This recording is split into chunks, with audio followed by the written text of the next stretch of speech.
Pemirsa yang budiman, sedemikian penting soal takwa ini. Sampai-sampai Allah Subhanahu wa Ta'ala menyediakan waktu secara khusus kepada kita untuk menempa diri kita sedemikian sehingga betul-betul bisa mencapai derajat takwa, menjadi bertakwa, menjadi lebih bertakwa. Itulah bulan Ramadan. Takwa menentukan posisi kita di hadapan Allah Subhanahu wa Ta'ala. Allah katakan, inna akramakum indallahi atqakum. Takwa menentukan pula posisi kita di akhirat, apakah kita akan menjadi bagian dari ashabul yamin, golongan kanan, ai ashabul jannah, atau golongan kiri, ai ashabun nar.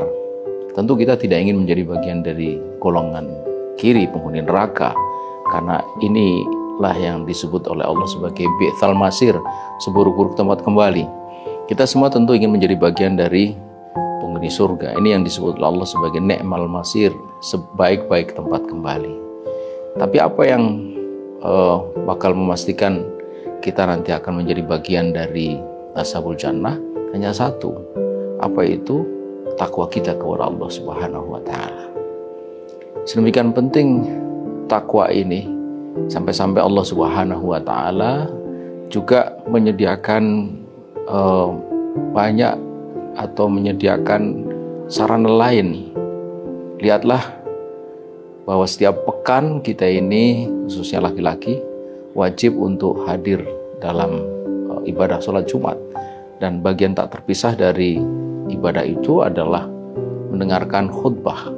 Dan inti dari khutbah tak lain adalah seruan untuk bertakwa kepada Allah dengan takwa yang sebenar-benarnya. Bukan sekedar seruan, semestinya juga inti dari khutbah itu adalah mengajak jamaah untuk bertakwa kepada Allah dengan takwa yang sebenar-benarnya.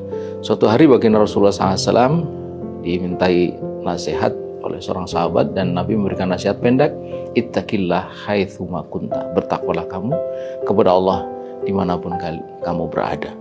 Pemirsa yang budiman, karena itulah maka semestinya kita melaksanakan saum Ramadan ini dengan penuh kesungguhan dan penghayatan, agar apa yang menjadi tujuan utama dari kita melaksanakan saum Ramadan, yakni diraihnya takwa, itu betul-betul bisa tercapai. Lafadz la'ala itu menurut para ulama diartikan sebagai harful liturja, artinya litaroji, maksudnya kalau dalam bahasa lain itu auto atau hopefully, mudah-mudahan. Jadi puasa ini tidak otomatis akan menghasilkan orang yang bertakwa. Dia hanya akan menghasilkan sosok yang bertakwa jika dia laksanakan saum Ramadan itu dengan sebaik-baiknya, dengan penuh penghayatan, bahwa dengan kemauan, dengan kemauan yang didasarkan pada keimanan, ternyata kita bisa menjadi seorang yang taat kepada Allah dengan taat yang sesungguh-sungguhnya. Buktinya kita bisa tinggalkan yang halal. Jika yang halal bisa kita tinggalkan, apalagi yang haram, mestinya lebih bisa lagi. Dan itu dalam waktu yang cukup lama. Hanya ibadah puasa saja yang dilaksanakan dalam kurun waktu yang cukup panjang. Sholat meskipun dalam satu hari 5 kali, tetapi dia pendek-pendek.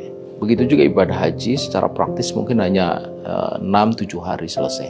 Tapi puasa tidak mungkin kurang dari 1 bulan, meski juga tidak mungkin lebih dari 1 bulan. Untuk apa? Tak lain adalah untuk takwa. Karena itulah jika ada persoalan, semestinya kita tempatkan sebagai fokus dari perhatian kita, kemana seluruh energi kita kerahkan, tak lain itu adalah takwa. Takwa itulah yang semestinya menjadi tema besar dalam hidup kita, kemana seluruh potensi hidup kita, waktu, tenaga, pikiran, harta, ilmu, bahkan juga nyawa kita kerahkan untuk meraih posisi takwa, dengan takwa yang sebenar-benarnya kepada Allah Subhanahu wa Ta'ala.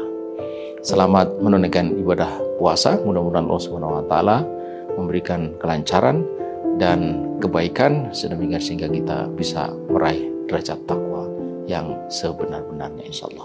Wassalamualaikum warahmatullahi wabarakatuh.